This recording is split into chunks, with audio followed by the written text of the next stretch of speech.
Chapter 19.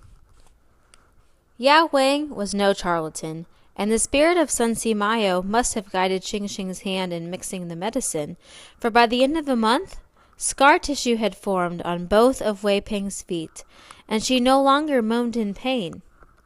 The girl hobbled like her mother now, going around and around the cave. She had the bamboo screen put outside. She was so sure there were no demons plaguing her anymore. She woke early and she stayed up late, and her energy increased by the day. Stepmother likewise grew optimistic. She looked with satisfaction at the shrinking size of Wei Peng's feet, and she pulled out the dress she had started making for her months before, and worked at finishing it up. She took to going into the village again, to chat with friends and hope for news of a suitable son-in-law. One morning when the girls woke, Stepmother was standing in the center of the main room, rubbing her elbows in excitement. "I'm going to the furniture maker at the edge of the village," she announced.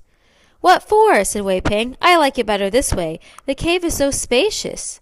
She moved her hands around, indicating the spots that used to have furniture. Stepmother had sold anything extra. "Clutter only provides things for me to stumble over." "This won't be clutter. We need it." "If we truly need it, don't go to that furniture maker. He's a poor craftsman. Go to the better one in the center of the village." "The one I'm going to is cheaper, and what we need made can be crude, so long as it's functional." "Well, what do we need made?" asked Wei Peng. "You'll see," said Stepmother with a sly smile. "The annual cave festival is coming up soon, and we have to be ready." Xing Xing had practically forgotten about the cave festival. It was a wonderful event. The whole village celebrated it together, not just the people who lived in the cave homes. It took place in Xing Xing's favorite park. They ate a breakfast of rice toasted to a crunchy golden brown. And then Stepmother left in a hurry. When Xing Xing picked up the water bucket and prepared to go to the pool, Wei Peng called out, "Take me with you." Though Wei Peng was thin, she was much larger than Xing Xing, and therefore weighed more. This reality, however, was not something to be pointed out. "I could never manage you and the water bucket at the same time. I would spill every drop," said Xing Xing diplomatically. "Well, you don't have to carry me. I'll walk, of course," said Wei Peng. "We just have to go slowly." "The hill is steep," said Xing Xing. "Take me with you," pleaded Wei Peng. "I have to practice walking so that I can have fun at the cave festival, too. Please take me with you, sister." Xing Xing knew Wei Peng was manipulating her by calling her sister. But she couldn't help her reaction. She smiled, and the girls slowly made their way together down to the pool. As Xing Xing approached the water, her beautiful fish mother surfaced and rested her head on the bank. Xing Xing knelt and fed the fish leftovers from her breakfast, as she did every morning. "What a remarkable fish," said Wei Peng, coming up behind her. The fish quickly dove and disappeared. "Well, didn't you recognize her?" Wei Peng looked at Xing Xing, and then her eyes widened. "But you can't mean that's the same fish that used to swim in the bowl on the kang beside me." "The very same," said Xing Xing. "Oh, that's delightful," said Wei Peng. "Our fish! And she's grown miraculously. She's longer than an adult man." The girl was right. Xing Xing's fish mother had grown enormous, and her beauty had increased accordingly. Xing Xing smiled. "I want to see her again," said Wei Peng. "You fed her, didn't you? I saw you. I want to feed her too. I think she's lovely." "I don't have any food left," said Xing Xing, "and she's gone off. You can feed her the next time you come down to the pool with me." "I don't want to wait till next time," said Wei Peng. "I want to see her now." She sat down at the pool's edge. "Come, dear fish," she called.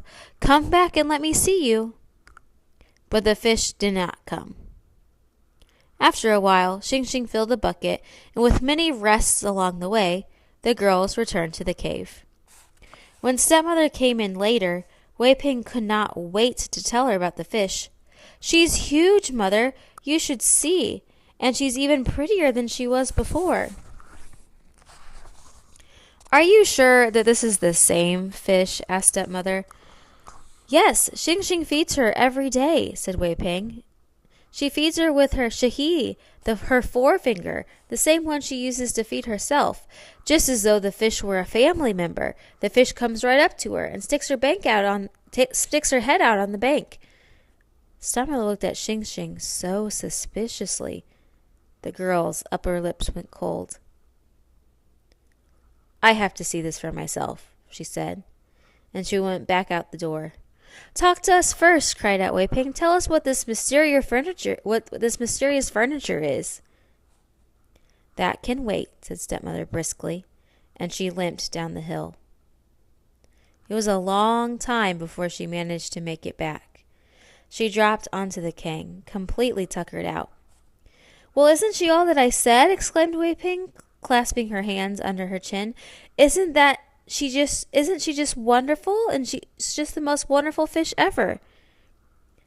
Silly girls make up silly stories, said stepmother, but it is not a laughing matter when it costs me so much toil to go down to the pool and back. We didn't make anything up, said Wei Ping. We're not children. Maybe you frightened the fish. I must have frightened her too, because she wouldn't come out for me either.